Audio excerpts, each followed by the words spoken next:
ఈరోజు మనం మన కెమెరా మూవ్‌మెంట్ సిస్టంలో ఒక ముఖ్యమైన మెకానికల్ ఛాలెంజ్‌ను సాల్వ్ చేశాం. సాధారణ విట్వర్త్ మెకానిజంను మన అవసరాలకు అనుగుణంగా కస్టమైజ్ చేసి కెమెరా దాదాపు 180 డిగ్రీలు తిరిగేలా డిజైన్ను అమలు చేశాం.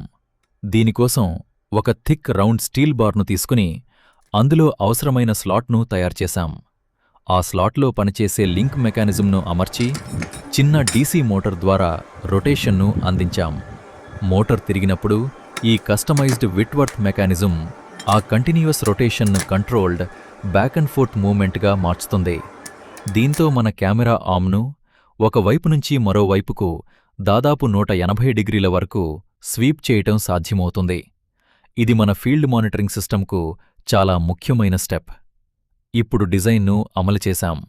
రేపు దీన్ని ప్రాక్టికల్ టెస్టింగ్ చేసి మూవ్‌మెంట్ ఎంత స్మూత్‌గా ఉంది, 180 డిగ్రీల రేంజ్ను ఎంత యాక్యురేట్లీ అచీవ్ చేస్తున్నాం, అలాగే వైబ్రేషన్ లేదా మెకానికల్ స్ట్రెస్ ఏమైనా ఉందా అనేది టెస్ట్ చేస్తాం. అవసరమైతే మెకానిజంను మళ్లీ ఐటరేట్ చేసి మరింత స్టేబుల్గా మరియు రిలయబుల్గా మార్చుతాం.